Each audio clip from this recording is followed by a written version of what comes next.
In this video, I'm going to share with you 4 LinkedIn profile mistakes almost every online fitness coach makes and how to fix them. If you want to make this year the year you double or even triple how many clients you get from LinkedIn, listen up, because that's exactly what I'm going to talk about in this video. Not only that, but I'm going to show you how to set up your profile so you only attract premium clients, the kind that are happy to pay you $1,000 or more per month for coaching, and are happy to show up and do the work and are a dream to work with. Everything I'm about to show you is actionable, so it doesn't matter if you've been going all in on LinkedIn for a while now and want to wait to level up your client acquisition, or if you still spend more of your time on other social media platforms and have been off and on with posting on LinkedIn and have never really seen the payoff, or even if you don't have a LinkedIn profile yet. What I'm going to cover in this video, you should be able to implement in an hour or two. It will immediately give you more credibility and authority to attract your ideal clients. Before I reveal these 4 mistakes, please do me a quick favor and like this video. It helps us reach more people and grows the channel. If you want to see even more content like this, hit the subscribe button as well. With that said, let's get into it. The first big mistake most online fitness professionals make is not optimizing their banner. Your LinkedIn banner is prime real estate. It's the first thing a potential client's eyes will see when they visit your profile. You can think of this like the reception area of a gym. Imagine if you were looking to join a new gym and you went into the reception only to see a broken treadmill, empty containers of protein, sweat all over the chairs, and dumbbells scattered all over the floor. This is all fitness stuff, so it's not technically out of place, but the whole scene looks messy, uninviting, and above all, it looks unprofessional. Now, if the gym itself was amazing, with incredible equipment and a great vibe, and only cost $50 a month, you might actually still sign up. But the first impression would bring down the overall price to less than premium, and some people wouldn't even make it past the reception area. To have a gym worthy of $300 to $400 a month, you wouldn't just need great equipment, you would need every area to feel luxury. A great smoothie bar, with a good selection of protein powder, next level equipment, friendly staff, and that first impression of the reception area is vital. Both potentially great gyms, but one will struggle to get more than $50 a month for members, while the other can have a wait list while charging $400 per month. Can you see how important your banner is? So what do we actually need for an awesome banner? From a technical perspective, your banner needs to be 600 by 2400 pixels for the copy or words in your banner, and you need it to clearly communicate what you do and what problem you solve. You might have heard me talk about this in my other videos, but this is where it's vital to know your ideal client psychographic or ICP. Saying I help people lose fat or I help people feel great isn't specific enough. You need to give something specific to your ideal client, such as I help busy lawyers lose fat and get lean in just 3 hours per week, or I work with busy female executives who want to lose 15 pounds in 8 weeks without restrictive dieting. Finally, underneath your tagline, you need a quick call to action. This could be something like DM me to apply for a custom-built program, or click below to check out my coaching options. The main idea with the banner is that it makes it very obvious who you help, what you do, and how people can take the next step. The next mistake I see people make is not regularly updating your featured section.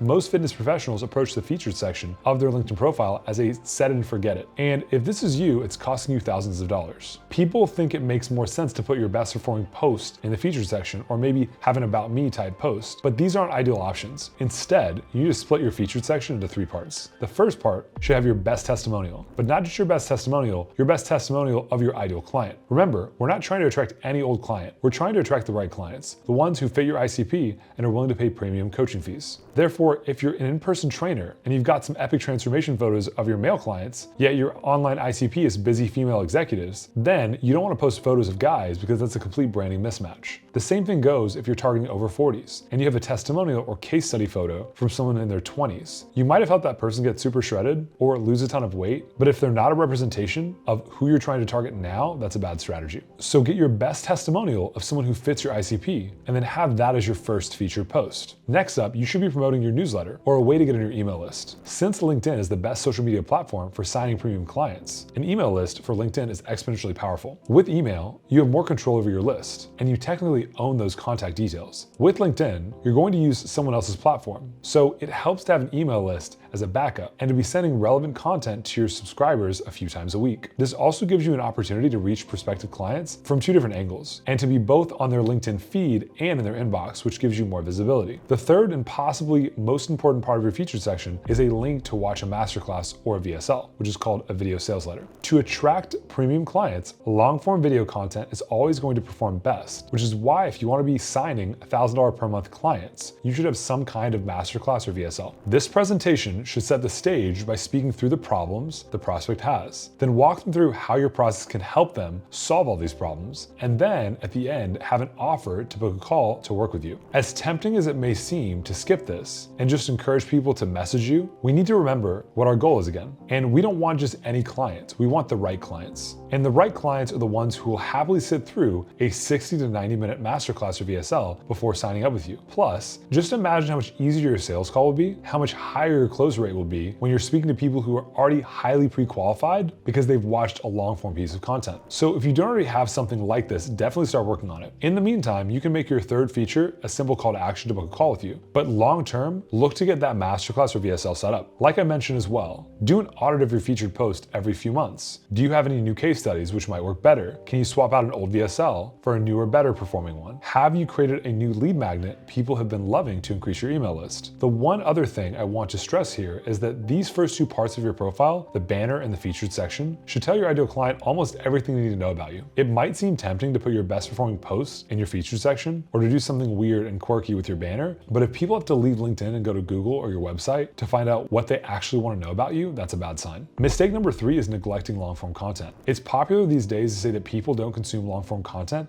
and no one reads anymore. And sure, maybe some people are addicted to short form content and never pick up a book, but are those people your ideal clients?